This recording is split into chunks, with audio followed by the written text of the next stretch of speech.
అందరికీ నమస్కారం. మనం ముద్రలు ప్రాక్టీస్ చేస్తున్నాం. అందులో భాగంగా పంచభూతాలకు సంబంధించిన 5 తత్వాలు భూమి, జలం, అగ్ని, వాయువు, ఆకాశం. ఈ 5 తత్వాలు మన చేతిలోని 5 వేళ్ళకి ఏ విధంగా సూచిస్తాయో, వాటి లక్షణాలు ఏ వేళ్ళలో ఉంటాయో తెలుసుకుందాం. అన్నింటికన్నా చాలా పవర్ఫుల్ ఇంకా విశిష్ట లక్షణాలు కలిగింది అగ్ని. అగ్ని బొటనవేలుని సూచిస్తుంది. ఇక రెండవది వాయువు. వాయువు మన చేతిలోని చూపుడు వేలిని సూచిస్తుంది. ఇక అన్నింటికన్నా శక్తివంతమైంది ఆకాశతత్వం.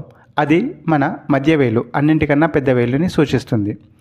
ఇక భూతత్వం మన ఉంగరపు వేలిని సూచిస్తుంది. ఇక చివరిది చిటికెన వేలు. చిటికెన వేలు జలతత్వాన్ని సూచిస్తుంది. ఈ విధంగా పంచభూతాలు 5 వేళ్ళని